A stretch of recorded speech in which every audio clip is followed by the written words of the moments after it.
दिल्ली में एक दर्दनाक घटना सामने आई है। वसंत कुंज के रंगपुरी गांव में रहने वाले एक परिवार के 5 लोगों ने आत्महत्या कर ली। शुरुआती जानकारी के मुताबिक एक शख्स ने अपनी 4 बेटियों के साथ जहरीला पदार्थ खाकर खुदकुशी कर ली। पुलिस को सूचना मिली, पुलिस फ्लैट पर पहुंची और ताला तोड़कर शवों को बाहर निकाला।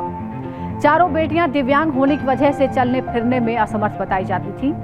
उधर इस घटना के बाद से इलाके में सन्नाटा पस रहा है। पुलिस ने मौके पर पहुंचकर मामले की जांच शुरू कर दी है।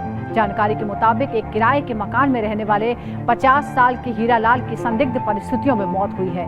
हीरालाल के फ्लैट से बदबू आने के बाद पड़ोसियों ने पुलिस को सूचना दी।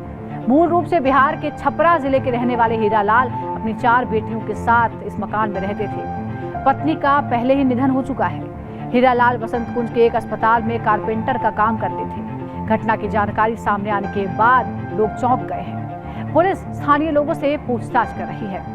बताया जा रहा है कि पीड़ित शख्स की चारों बेटियां दिव्यांग थी। घटना का खुलासा शुक्रवार की सुबह करीब 10 बजे पड़ोसियों द्वारा पुलिस को सूचना देने के बाद हुआ। घटना की जानकारी मिलने के बाद पुलिस मौके पर पहुंची तो कमरे का दरवाजा बंद था। इसके बाद दिल्ली फायर सर्विस की टीम को बुलाकर दरवाजे को तोड़वाया गया। 5 के शव कमरे में मिले। आसपास सल्फास के खुले हुए पैकेट पड़े थे। इसके अलावा कमरे के डस्टबिन में जूस के टेट्रा पैक और पानी की बोतलें मिली।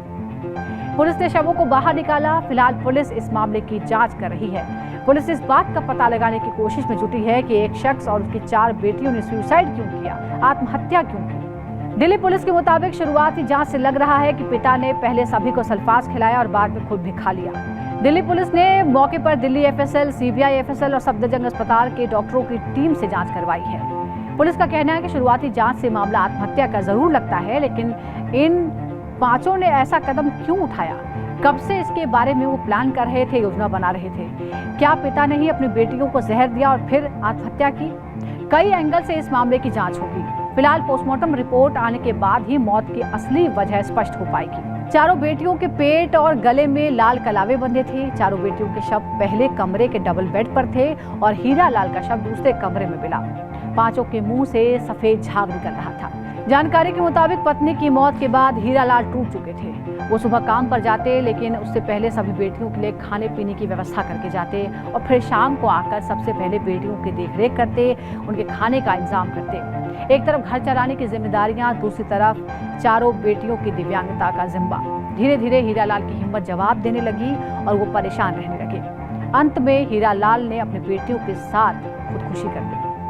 दिल्ली पुलिस की तरफ से बताया गया है कि हीरालाल कारपेंटर का काम करते थे और पत्नी की मौत 1 साल पहले कैंसर की वजह से हुई थी। उसके बाद हीरालाल अकेले पड़ गए। पत्नी की मौत की वजह से हीरालाल पूरी तरह टूट गए।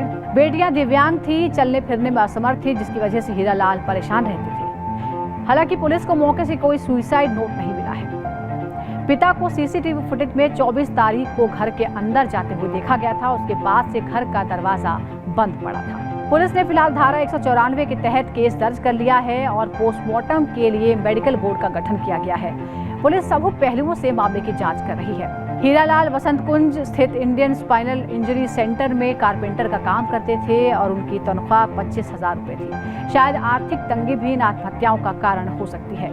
जानने वालों के मुताबिक जनवरी 2024 से ही वो काम पर नहीं जा रहे थे। पड़ोसियों और रिश्तेदारों ने बताया कि पत्नी की मौत के बाद हीरालाल परिवार से कट गए थे।